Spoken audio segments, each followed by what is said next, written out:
Get ready. 5 seconds. Start. Mr. Vice Chairman, sir, I thank you for giving me this opportunity to speak on the banking, public financial institutions and negotiable instruments law amendment bill 1988.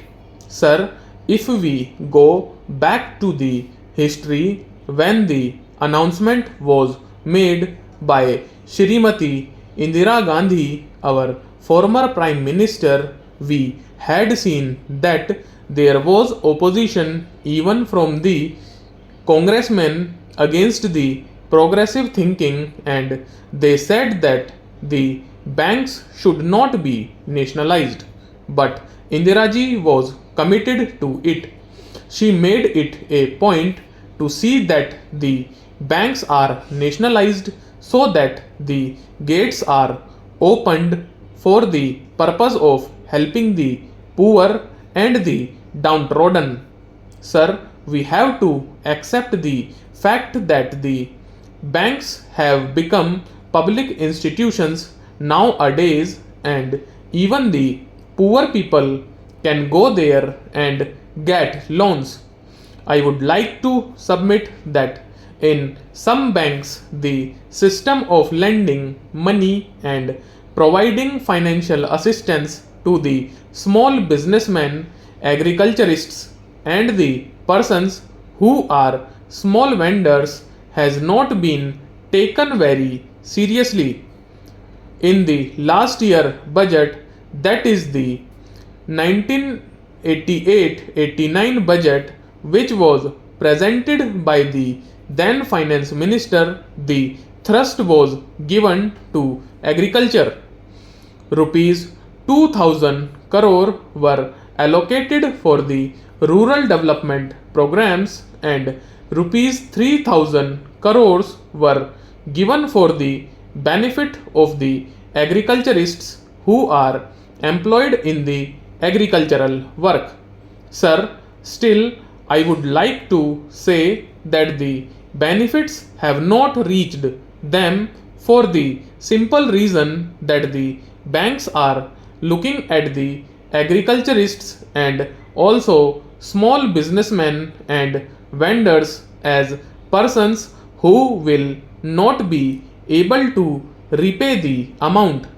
I would like to submit that the reality is that the big businessmen who have taken loans of crores and crores of rupees from the banks have not repaid the loans in time.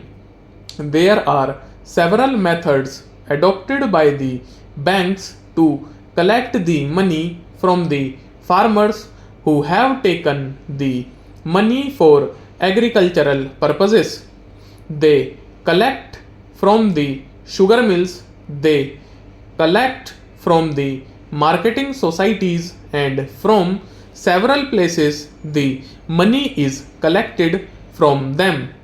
But the banks are treating the agriculturists as unwanted elements.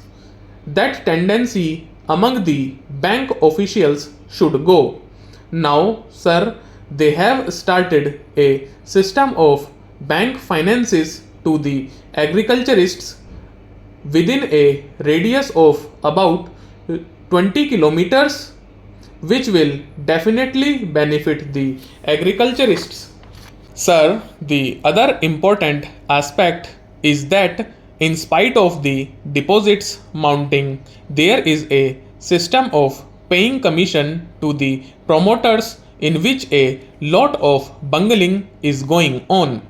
They are paying promoters commission to those persons who mobilize the deposits.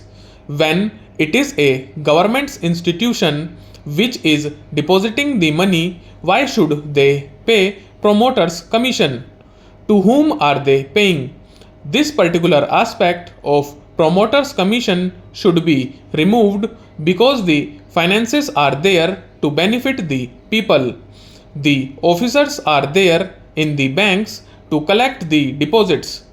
Why should there be a middleman just like a promoter to get the commission from the bank? Sir, the other aspect is that they are introducing computers. Sir, it created a furor in the minds of the workers working in the banks. Some unions agree, some unions fail to agree. Some of the banks have introduced computers. Sir, the assurance which is given by the finance ministry that the employees will not be retrenched and that they will be accommodated elsewhere should be followed.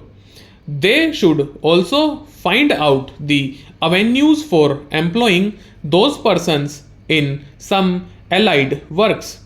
They are opening new branches. They can be accommodated in those new branches. Sir, even in the rural areas, as the honorable member has just mentioned, the opening of a branch is not a discrete thing. When one Indian bank opens a branch in a particular village, immediately the state bank goes there, the UCO bank goes there. They do not apply their mind, they do not find out what will be the total business there. They should see to its viability while opening a branch. That system is not being followed. I am talking about the southern region.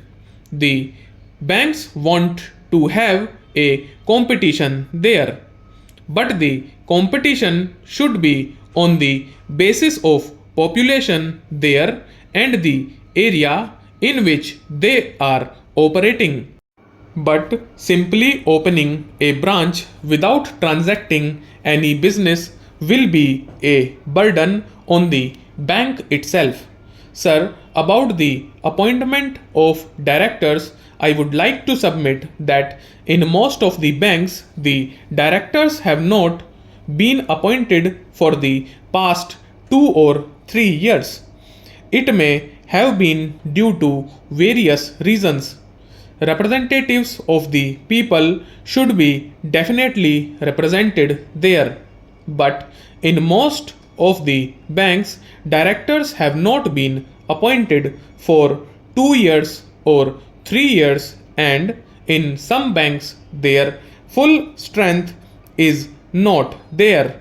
Only a skeleton group of directors is functioning there. Sir, another important burning problem is misappropriation by bank officials. The fraud and misappropriation by bank officials run into lakhs and lakhs of rupees, which is a burden on the banks, and these amounts have been misappropriated by them. Stop.